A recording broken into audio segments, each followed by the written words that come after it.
Bismillahirrahmanirrahim. Assalamualaikum warahmatullahi wabarakatuh. Alhamdulillah wassalatu wassalamu ala Rasulillah wa ala alihi wa sahbihi wa mawalah. Amma ba'du, ikhwani wa akhwati fillah rahimani wa rahimakumullah. Insyaallah pada kesempatan kali ini kita akan sama-sama membahas sebuah buku ringkas yang berjudul Cara Cepat Memahami Bahasa Arab. Ya, buku ini e-booknya bisa di-download ya di channel Telegram yang linknya bisa antum lihat di bagian deskripsi. Ya, sebelumnya perlu saya sampaikan ya bahwa yang dimaksud dengan cara cepat memahami bahasa Arab ya yang tertulis di bagian judul buku ini itu maksudnya adalah cara cepat memahami arah pembelajaran ilmu nahwu. Ya, bagi antum yang mungkin sudah belajar ilmu nahwu, ya, antum tentu mengetahui bahwa tujuan dari belajar ilmu nahwu diantaranya adalah agar kita bisa menentukan harokat akhir kata saat sudah dimasukkan ke dalam kalimat. Ya, kapan kita beri harokat akhir dhammah, kapan fathah, ya, kapan kita kasih kasroh, kapan kita kasih sukun, ya. Itu diantara target terpenting dalam belajar ilmu nahwu. Dan untuk bisa menentukan harokat akhir kata itu kita perlu kaidah, ya, perlu kaidah yang kaidah ini dipelajari dalam ilmu nahwu. Nah, lewat buku ini insya Allah dalam waktu yang cepat ya kita akan bisa memahami ya kaidah itu. Bagaimana sih kaidah penentuan harokat akhir sebuah kata saat sudah dimasukkan ke dalam kalimat? Ya, jadi ya mudah-mudahan setelah mempelajari buku ini, kemudian para pelajar kemudian mempelajari buku nahwu apa saja ya yang dimiliki, insya Allah mudah-mudahan jadi lebih mudah karena sudah ada gambaran di awal tentang arah pembelajaran ilmu nahwu. Jadi harapannya seperti itu ya.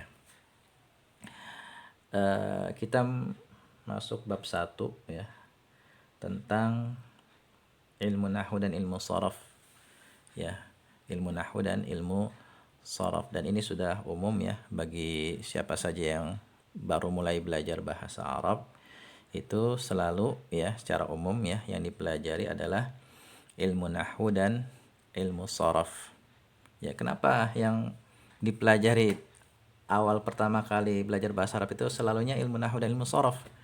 Ya, padahal kan cabang bahasa Arab itu nggak cuma ilmu nahwu dan ilmu sharaf ya, ada banyak. Tapi kenapa selalu ya yang dipelajari di awal itu adalah ilmu nahwu dan ilmu sharaf? Penjelasannya begini ya. Di antara tujuan penting kita belajar bahasa, ya bahasa apapun, nggak hanya bahasa Arab, itu adalah agar kita bisa berkomunikasi ya, agar kita bisa berkomunikasi. Ya, kalau kita bisa bahasa Arab, nanti kita bisa berkomunikasi dengan Allah lewat Al-Qur'an. Ya. Kita bisa berkomunikasi dengan Rasulullah lewat hadis-hadisnya. Kita juga bisa berkomunikasi dengan para ulama, bahkan ulama yang telah meninggal dunia lewat kitab-kitab mereka. Kita juga bisa berkomunikasi dengan sesama mereka ya, baik secara lisan maupun tulisan. Ya, ini tujuan terpenting kita belajar bahasa. Dan kalau kita perhatikan ya, untuk bisa berkomunikasi dengan baik, kita butuh penguasaan kalimat. Kita perlu bisa memahami kalimat ya yang diberikan orang lain kepada kita atau yang dilontarkan orang lain kepada kita. Dan kita juga perlu untuk bisa menyusun kalimat agar kita bisa merespon. Misalnya ada kalimat pertanyaan kepada kita, kita bisa menyusun kalimat jawabannya. Jadi intinya ya, untuk bisa berkomunikasi dengan baik, kita perlu ya memahami kalimat, memiliki penguasaan tentang kalimat, bisa bikin kalimat, bisa memahami kalimat, itu yang penting. Ya.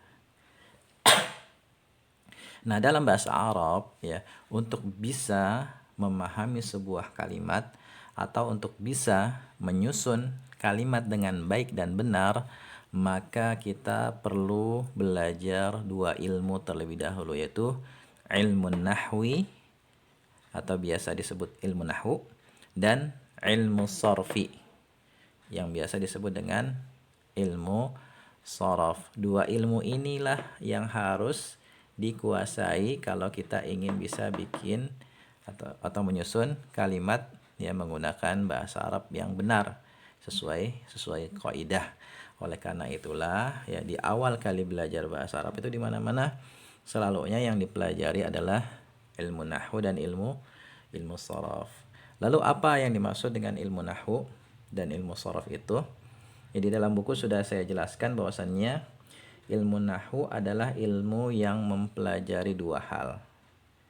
Yang pertama, menyusun kata menjadi kalimat. Yang menyusun kata menjadi kalimat. Kalau kita punya kamus bahasa Arab, ya kan isinya itu kumpulan kata ya, kumpulan kata dalam kamus bahasa Arab itu. Kumpulan kata bahasa Arab. Ada ribuan atau jutaan kata ya. Nah, kalau kita ingin bisa menyusunnya menjadi kalimat, ya kita harus belajar ilmu nahwu terlebih dahulu. Ya, karena di antara ya tujuan belajar ilmu nahwu atau yang dipelajari dalam ilmu nahwu adalah menyusun kata menjadi kalimat. Kemudian yang kedua ya, menentukan harokat akhir kata saat sudah dimasukkan ke dalam kalimat. Ya, karena bahasa Arab itu beda dengan bahasa Indonesia. Kalau bahasa Indonesia, ya dimanapun sebuah kata kita letakkan, itu tulisannya tetap seperti itu. Seperti misalnya Budi misalnya. Budi dia berposisi sebagai subjek, pelaku, atau sebagai objek. Tetap tulisannya Budi. Tapi beda dengan bahasa Arab. Di sini saya kasih contoh. Misalnya dalam buku ya, antum bisa lihat. Nasara Zaidun Muhammadan. Nasara itu menolong, ya menolong. Zaidun si Zaid, Muhammadan si Muhammad. Zaid di sini subjek pelakunya yang menolong, Muhammad objeknya. Di situ Zaid kita kasih harokat dhammah ya atau dhammatain, kemudian Muhammadan fathatain. Tapi sekarang kita balik ya, yang menjadi pelaku yang menolong itu Muhammad, yang ditolong si Zaid, maka kalimatnya menjadi Nasara Muhammadun Zaidan. Atau perhatikan di situ ya harokatnya berubah. Zaidun ketika menjadi subjek harokat akhirnya dhammah. Tapi ketika menjadi objek dia fathah, Zaidan. Tadinya Zaidun menjadi Zaidana. Untuk bisa menentukan harokat akhir ini, kita perlu kaidah yang dipelajari dalam ilmu nahwu. Atau antum bisa perhatikan ya dalam Al-Qur'an itu, ya lafaz Allah ya, itu kadang kita dapati dhammah seperti qala Allahu ya, qala Allahu ta'ala misalnya. Qul huwallahu ya, qul huwallahu ahadun, dhammah dia. Tapi pada ayat yang lain misalnya innallaha ma'as sabirin, fathah. Tapi pada lafaz misalnya bismillahi, bismillahi kasrah. Kenapa ini bisa berubah-ubah? Ya, bagaimana menentukan kaidahnya? Nah, ini dipelajari dalam ilmu nahwu yang insyaallah nanti akan kita bahas nih, bagaimana cara menentukan ya harokat akhir sebuah kata saat sudah dimasukkan ke dalam kalimat. Kita akan pelajari kaidahnya. Ya, kita akan pahami kaidahnya seperti apa sih langkah-langkah untuk menentukan harokat akhir sebuah kata saat sudah dimasukkan ke dalam kalimat. Insyaallah akan kita bahas dalam buku ini dalam waktu yang cepat, yang ringkas insyaallah taala. Ya, ini definisi ilmu nahwu. Kemudian kita akan bahas sedikit ilmu sharaf ya. Ilmu sharaf itu artinya ilmu mengubah kata. Ya, dari sebuah kata nanti ya berbekal ilmu sharaf kita bisa ubah-ubah menjadi banyak kata dengan satu akar kata yang sama. Misalnya dari kata kataba. Kataba itu artinya telah menulis. Nah, nanti berbekal ilmu sharaf ya bisa kita ubah menjadi yaktubu yang artinya sedang menulis, uktub tulislah, katibun si penulis, maktubun yang ditulis, maktabun tempat menulis, dan lain sebagainya. Banyak ya perubahan kata yang insyaallah nanti akan kita pelajari dalam ilmu sharaf. Atau ya kalau antum baca surat Al-Kafirun itu ya, itu dari kata abada ya artinya beribadah, kan bisa kita di situ berubah menjadi a'budu ya. Ada yang bentuknya a'budu, aku menyembah. Abada artinya menyembah atau beribadah. Ya, Bisa diubah nih dengan berbekal ilmu sorof menjadi a'budu, aku menyembah, ta'buduna, kalian menyembah, dan lain sebagainya. Nah, perubahan-perubahan seperti ini ya, dari kata abada menjadi berbagai macam bentuk, ini ada dalam ilmu sorof. Nah, ini bisa antum pelajari dalam kitab tersendiri ya, kitab sorof. Tapi kalau dalam buku ini kita akan belajar cara atau kaidah bagaimana menentukan harokat akhir sebuah kata saat sudah dimasukkan ke dalam kalimat. Jadi fokus buku ini ke ilmu nahwunya ya. Kalau ilmu sorof dibahas pada kitab yang lain. Ya, barangkali ini ya sedikit ya penjelasan tentang ilmu nahwu dan ilmu sorof, dan juga arah pembelajaran kita di buku ini. Ya, semoga bermanfaat. Kalau ada yang belum jelas, silakan antum ya tanyakan di kolom komentar. Ya, wallahu a'lam bishawab. Subhanakallahumma wa bihamdika asyhadu an la ilaha illa anta astaghfiruka wa atubu ilaik. Assalamualaikum warahmatullahi wabarakatuh.